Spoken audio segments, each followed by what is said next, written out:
Hi friends, ನಮಸ್ಕಾರ. Welcome to my YouTube channel. ಇವತ್ತಿನ ವಿಡಿಯೋದಲ್ಲಿ ಚುರುಮುರಿ ಹೇಗೆ ಮಾಡೋದು ಅಂತ ತೋರಿಸ್ತಾ ಇದ್ದೀನಿ. ನಮ್ಮ ಕಡೆ ಚುರುಮುರಿನ ನಾವು ಚೌಚೌ ಅಂತ ಕರಿತೀವಿ. ಮನೇಲೆ ತುಂಬ ಈಸಿಯಾಗಿ ಮಾಡ್ಕೋಬೋದು. ಇದ್ರ ಜೊತೆ ಬಿಸಿ ಬಿಸಿ ಟೀ ಇಲ್ಲಾಂದರೆ ಬೋಂಡಾ ಬಜ್ಜಿ ಕಾಂಬಿನೇಷನ್ ತುಂಬ ಚೆನ್ನಾಗಿರುತ್ತೆ. ಈವ್ನಿಂಗ್ ಸ್ನ್ಯಾಕ್ಸಾಗೆ ನೀವು ಮನೆಯಲ್ಲೇ ಮಾಡ್ಕೊತೀನಿ. ಸ್ಟ್ರೀಟಲ್ಲಿ ಹೇಗೆ ಮಾಡ್ತಾರೋ ಅದೇ ರೀತಿಲಿ ಮನೇಲಿ ಟ್ರೈ ಮಾಡ್ಬೋದು. ಹಾಗಾದರೆ ಹೇಗೆ ಮಾಡೋದು ಅಂತ ನೋಡೋಣ ಬನ್ನಿ. ನಾನಿಲ್ಲಿ ನಾರ್ಮಲ್ ಕಡಲೆಪುರಿನ ತೊಗೊಂಡಿದ್ದೀನಿ. ಕಡಲೆಪುರಿ ಅಂದರೆ ನಮ್ಮ ಕಡೆ ಮಂಡಕ್ಕಿ ಅಂತ ಕರಿತೀವಿ. ಅಲ್ಲಿ ಟೊಳ್ಳು ಮಂಡಕ್ಕಿ ಕೂಡ ಬರುತ್ತೆ, ನಾರ್ಮಲ್ ಮಂಡಕ್ಕಿ ಕೂಡ ಬರುತ್ತೆ. ನಾನಿಲ್ಲಿ ನಾರ್ಮಲ್ ತೊಗೊಂಡಿದ್ದೀನಿ. ನೀವು ಯಾವುದ್ರಲ್ಲಿ ಬೇಕಾದರೂ ಮಾಡ್ಕೋಬೋದು. ಇವಾಗ ಈರುಳ್ಳಿನ ಹಾಕ್ಕೊತಾ ಇದ್ದೀನಿ. ಒಂದು ಮೀಡಿಯಮ್ ಸೈಜ್ ಈರುಳ್ಳಿನ ಕಟ್ ಮಾಡಿ ಇಟ್ಕೊಂಡಿದ್ದೆ, ಅದನ್ನು ಕೂಡ ಹಾಕ್ಕೊಂಡಿದ್ದೀನಿ. ಜೊತೆಗೇ ಕ್ಯಾರೆಟು ಕೂಡ ತುರಿದಿಟ್ಕೊಂಡಿದ್ದೆ, ಅದನ್ನು ಕೂಡ ಹಾಕ್ಕೊತಾ ಇದ್ದೀನಿ. ಹಾಗೆ ಸೌತೆಕಾಯಿನ ಹಾಕ್ಕೊತಾ ಇದ್ದೀನಿ. ಸೌತೆಕಾಯಿನ ನಲ್ಲಿ ಕಟ್ ಮಾಡಿ ಹಾಕ್ಕೊಂಡಿದ್ದೀನಿ. ನೀವು ಬೇಕಾದರೆ ತುರಿದು ಕೂಡ ಹಾಕೋಬೋದು. ಕಟ್ ಮಾಡಿದರೆ ಟೇಸ್ಟ್ ತುಂಬ ಚೆನ್ನಾಗಿರುತ್ತೆ. ಇದ್ರ ಜೊತೆಗೆ ಟೊಮೊಟೊನ ಹಾಕ್ಕೊತಾ ಇದ್ದೀನಿ. ಒಂದು ಸಣ್ಣ ಟೊಮೊಟೊನ ಕಟ್ ಮಾಡಿ ಇಟ್ಕೊಂಡಿದ್ದೆ, ಅದನ್ನು ಹಾಕ್ಕೊಂಡಿದ್ದೀನಿ. ಜೊತೆಗೆ ಕೊತ್ತಂಬರಿ ಸೊಪ್ಪನ್ನ ಹಾಕ್ಕೊತಾ ಇದ್ದೀನಿ. ಟೊಮೊಟೊನ ಸ್ವಲ್ಪ ಹಾಕ್ಕೊಂಡಿದ್ದೀನಿ, ನಿಂಬೆಹಣ್ಣು ಕೂಡ ಹಾಕೋದ್ರಿಂದ.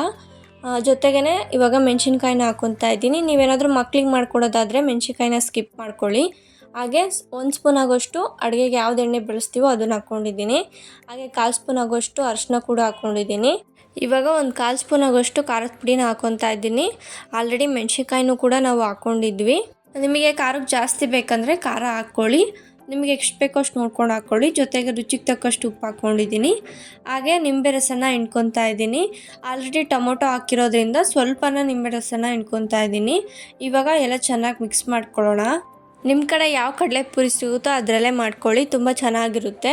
ಟೊಳ್ಳು ಮಂಡಕ್ಕಿಲೂ ಕೂಡ ತುಂಬ ಚೆನ್ನಾಗಿರುತ್ತೆ, ಇದರಲ್ಲೂ ಕೂಡ ತುಂಬ ಚೆನ್ನಾಗಿರುತ್ತೆ. ನಾನು ಟೊಳ್ಳು ಮಂಡಕ್ಕಿ ಅಂತ ಹೇಳಿದ್ರೆ ಗಿರ್ಮಿಟ್ ಮಾಡ್ತಾರಲ್ಲ ಆ ಮಂಡಕ್ಕಿ.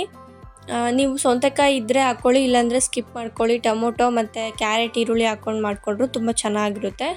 ಇವಾಗ ಚೆನ್ನಾಗಿ ಮಿಕ್ಸ್ ಮಾಡ್ಕೊತಾ ಇದ್ದೀನಿ. ನೋಡಿ, ಇವಾಗ ಚೆನ್ನಾಗಿ ಮಿಕ್ಸ್ ಮಾಡ್ಕೊಂಡಿದ್ದೀನಿ. ಫಸ್ಟಿಗೆ ಕಡಲೆಪುರಿ ಜೊತೆ ತರಕಾರಿ ಎಲ್ಲ ಹಾಕ್ಕೊಂಡು ಮಿಕ್ಸ್ ಮಾಡ್ಕೊಳ್ಳಿ. ಆಮೇಲೆ ಮಿಕ್ಸ್ಚರ್ನ ಹಾಕ್ಕೊಳ್ಳಿ. ಫಸ್ಟಿಗೆ ಮಿಕ್ಸ್ಚರ್ ಹಾಕ್ಕೊಂಡು ಮಿಕ್ಸ್ ಮಾಡ್ಕೊಬಿಟ್ರೆ ಮಿಕ್ಸ್ಚರು ಕೂಡ ಮಂಡಕ್ಕಿ ಜೊತೆ ಮೆತ್ತಗಾಗಿ ಹೋಗ್ಬಿಡುತ್ತೆ. ಅದಕ್ಕೆ ಫಸ್ಟಿಗೆ ಮಿಕ್ಸ್ ಮಾಡ್ಕೊಂಡು ಆದಮೇಲೆ ಇವಾಗ ಫೈನಲಾಗಿ ಮಿಕ್ಸ್ಚರ್ನ ಹಾಕ್ಕೊತಾ ಇದ್ದೀವಿ. ಆವಾಗ ತಿನ್ನೋದಕ್ಕೆ ಕರುಮಾಗಿ ಮಿಕ್ಸ್ಚರು ತುಂಬ ಚೆನ್ನಾಗಿರುತ್ತೆ.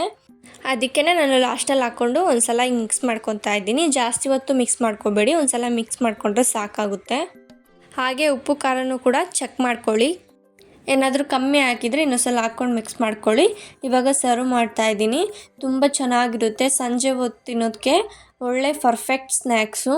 ಇದ್ರ ಜೊತೆ ಬಿಸಿ ಬಿಸಿ ಟೀನ ಸರ್ವ್ ಮಾಡಿಕೊಂಡು ಸಂಜೆ ಹೊತ್ತು ತಿಂತಾಯಿದ್ರೆ ತುಂಬ ಚೆನ್ನಾಗಿರುತ್ತೆ. ನಮ್ಮ ಕಡೆ ಬಿಸಿ ಬಿಸಿ ಬೋಂಡನ್ನು ಕೂಡ ಈ ಚುರುಮುರಿ ಜೊತೆ ತಿಂತೀವಿ. ಒಳ್ಳೆ ಕಾಂಬಿನೇಷನ್ನು. ಮಕ್ಕಳು ಈವ್ನಿಂಗ್ ಸ್ನ್ಯಾಕ್ಸ್ ಕೇಳಿದಾಗ ಈ ರೀತಿ ಚುರುಮುರಿ ಮಾಡಿಕೊಡಿ, ತುಂಬ ಇಷ್ಟಪಟ್ಟು ತಿಂತಾರೆ. ನೀವು ಒಂದು ಸಲ ಟ್ರೈ ಮಾಡಿ, ನಿಮಗೂ ಕೂಡ ತುಂಬ ಇಷ್ಟ ಆಗುತ್ತೆ. ಇದೇ ರೀತಿ ವೀಡಿಯೋಸ್ಗೋಸ್ಕರ ನನ್ನ ಚಾನಲ್ನ ಸಬ್ಸ್ಕ್ರೈಬ್ ಮಾಡ್ಕೊಳ್ಳಿ. ಈ ವಿಡಿಯೋ ನಿಮಗೆ ಇಷ್ಟ ಆಗಿದ್ದಲ್ಲಿ ಪ್ಲೀಸ್ ಲೈಕ್ ಮಾಡಿ ಮತ್ತು ಶೇರ್ ಮಾಡಿ. Thank you for watching the video.